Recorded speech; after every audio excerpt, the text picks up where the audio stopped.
What's up guys, welcome back to my channel and welcome back to the 11th part of the Against the Sicilian. As you know all, in this playlist I tell you, I just teach you a lot of tricks and traps against one of the most, actually the most competitive against E4, the Sicilian. In today's video we are gonna see a high profile trick against the Sicilian Dragon. Now you will like, wait, I just made a video on Sicilian Dragon, which we can crush the Sicilian Dragon with 11 fish. Yes, you can, but other people, the players who play Sicilian will also see that video and they'll understand that 11 fish can beat them. So you need some more surprise weapons. You should have more than one, at least more than one surprise weapon to beat any of them. So let's start. E4, C5. Knight f3, e6, d4, takes, knight f6, knight c3. So this is basically the most basic position of Sicilian, and now there are a lot of moves. You have g6, which is the dragon, e6, shove an engine, knight c6, classical, a6. There's also e5, the low rental. There's just so many. But let's talk about the move g6, the Sicilian dragon, one of the most popular variations of Sicilian. So in 11 fish, we thought about this move f4, and when bishop g7, we go e5. But in this video, we're talking about one of the most disgusting moves. Just unbelievable. Yep, it's knight to d5. And the player who's playing this as the first time from black, like, wait, he just hung a pawn. That's a free pawn on e4. And if they take, then they are just pushed down. Before that variation, so I'm gonna cover three variations now. Knight takes d5, bishop d7, and our favorite, knight takes e4 at last. Now knight takes d5 is the best move. This is a bit competitive move, and black is a bit better, but very less people are gonna find this move. Here we're not gonna take instantly. We're gonna play the move bishop to b5, and now there are a lot of tricks because if your black plays knight c6, then you can take, and boom. And white is just completely winning. Yes, you have an option to take the rook or the knight. You can take the rook. You'd like, wait a second. In most of the lessons, we are taught that we should take the knight because we get a piece, and there we get an exchange. But look at this. You get it, and you get a piece. You get one more piece because it's protected. So you are basically a full piece. Okay. If you take it directly, it's just all equal. It is just equal. So you have to take rook. So knight c6 is not possible. If bishop to d7, then we're gonna play this move. E takes d5. We're not gonna take the bishop instantly. Now after bishop takes b5, knight takes b5. Black can try this move, queen a5. Then we're just gonna come back. And this is a relatively normal position. Black is a bit better, of course, but it's fine. And white is doing completely fine. It's a comfortable position. So knight takes d5. Yes, it's the tricky move. But now let's talk about the move bishop to g7. Here, I'll recommend to take the knight. If you take with the e pawn, the pawn structure is just too bad, and this is an isolated pawn, and it's a weakness. It's a liability for black, and this is very easy to attack. So e takes f6 is not good. If bishop takes f6, then we can just play c3, and it's a very good position for white. White is much better than black. We have a lot of ideas. Let me show you. Yeah, so I was saying we have ideas like bishop d7, we have bishop e3, queen d2. We can either play f3 or f5. So we can either castle here or there. So we have a lot of options. And also black is gonna waste one more move in getting this bishop back there. So basically white is just better. And this is what the thing is, that white is just better. So yeah. So this is a better position for white. Now let's talk about our favorite thing for which we have come to this video. The trap, the tricky line, Knight takes e4, which is gonna be played. Now, after knight takes e4, your opponent is completely lost. Here we are gonna play the move bishop to b5, check. Again, same trick. If knight c6, we can take, and now there's no knight of black. I mean, we can just take the rook, and just in the opening, we are a full exchange up, and this is completely winning.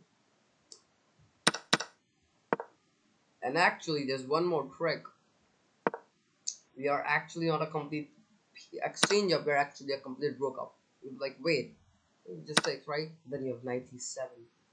And the queen is gone, so there are literally so many traps which you cannot not even thought. So yeah. So after bishop to b5, knight c6 loses on the spot. The main move is the main moves are gonna be knight d7 or bishop d7. It doesn't even matter what they play. Let's say bishop to d7. Well, here we're gonna play the amazing move, a brilliant move, queen to e2, a very solid move. If black would have played knight d7, that would be worse. Let me show you from the engine. Yeah, best move was bishop d7.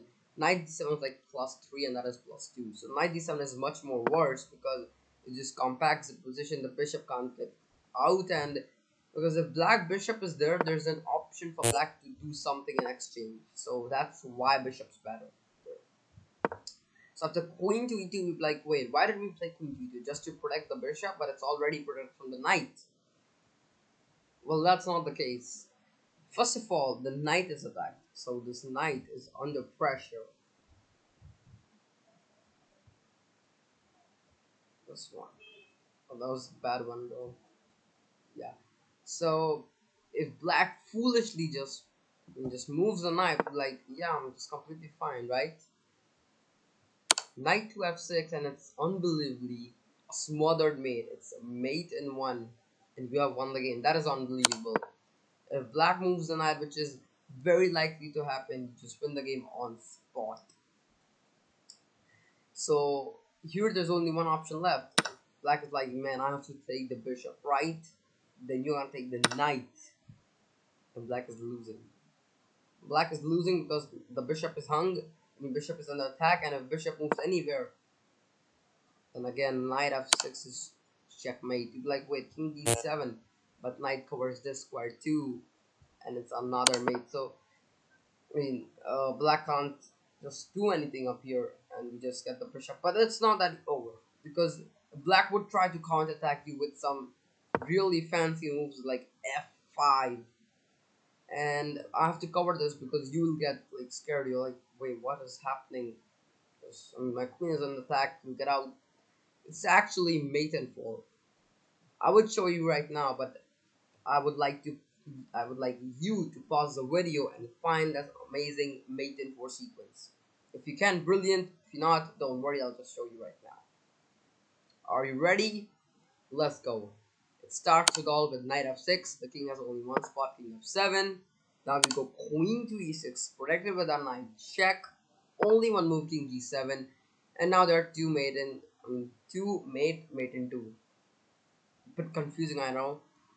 We can play knight h5. The only move, they take, that doesn't mean. So if it take, the knight takes f5 is also mate. So these were the two mates. And here we can also play this move. Knight takes f5.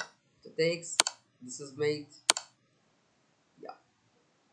So f5, which looks like a scary move, is actually mate in 4. Black can also try this move, e6. The point is, when we take the bishop, black can play uh black can play this move, queen to a5, trying to pressure up. And this looks scary, but there's nothing. I mean, just go knight c3 and everything is protected. So there's nothing. But actually, when black plays e6, better than knight takes b5 is the unbelievable, unfindable move, almost unfindable move. Knight takes e6, savage move. The point is, when black takes back, the queen takes e6 check. King has no mobility, unmobility, mobility. If bishop to e7, it's mate in 2. It's a very easy one. I think you'll find it. Pause the video, find the mate in 2 sequence. It all starts with knight f6. king f8, and a new piece comes into play and delivers mate in one. But you would like, wait, what if queen 7? Dude, you just take it. You just take the queen, you just queen up. So that is why e6 completely loses, so knight takes e6. And that's why bishop takes b5 also loses. Now black here has only one desperate try, and that is the move f5. Again f5, but this time it's not mate there, right? Or is it? Let's see.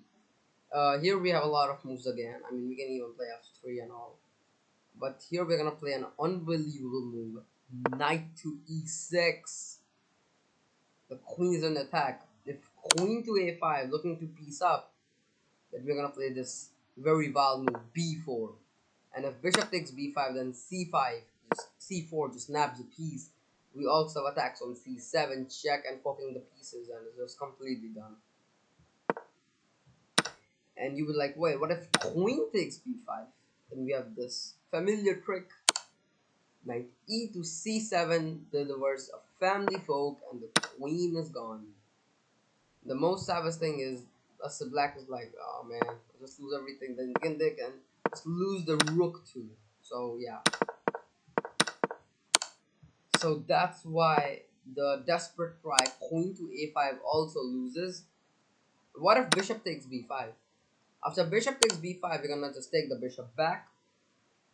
And if knight to d7, then we can just simply play this move. Yep, knight d to c7, and the rook is gone. We can also play knight d7. I mean, it's just much more better. Because the point is, when you do knight d to c7, your knight's an attack. But then you have this move, queen to d5. So there are a lot of tricks. You can just simply play knight e7 and just take the rook. But if you think a bit more, then you can find this amazing queen to d5, and the king is just hunted. You can just play h4, like this, and f3. Then everything is trapped. There, boom, boom. Look at that, unbelievable.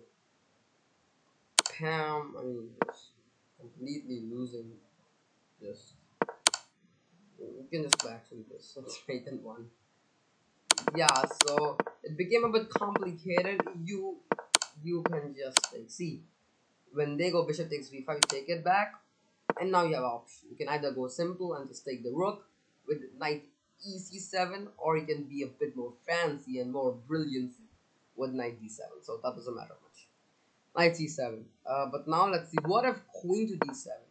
Well, then we can just go knight e7 again, and again if king f7, we go queen d5, and black is just trapped again. The same thing. We can like anything, like just there, h4, f3, bishop g5, just over. Here we can just actually play this move. Like if this, then we can just play this move, and we get the queen now. Yeah. So this is the same thing. We can, if you go knight ec7, then we can just take a rook directly. So bishop takes b5 doesn't work. Let's look at the last move, queen to c8, looking on to attack the knight. Again the same thing, we go with knight to c7 check, king to f7, and now we get a full rook up. Why? Because after the whole transaction, I mean, if black doesn't take the pawn though, like, okay, let's say black just takes a pawn, but black can try this, bishop g7, trying to just enroll some attacks and get this knight. We just get that back, we just get the knight back. And what if e6 and all the split tries? I don't know, there's some glitch with this thing. Sometimes this happens, I don't know. You can just castle and be a completely pleasant position. So it's completely winning. Let's see what the advantage is. More than +3. So yeah. So guys, this was the unbelievable knight to d5 beating the Sicilian dragon. But before ending the video, let me just show you last trick. I just realized now if black plays e6 at this spot, then you can just take it back and there's no problem. F5 and all, just get back, take, there's some glitch, sorry, and then you just completely win it. So yeah guys, so this was the unbelievable knight d5 trick to beat the Sicilian dragon. And if your opponent plays knight takes e4, then you can be happy and just crush your opponent. So guys, that's all for today. I'll meet you in the next video. Till then, be safe, be healthy, keep watching incredible chess, and if you haven't subscribed right yet, subscribe right now.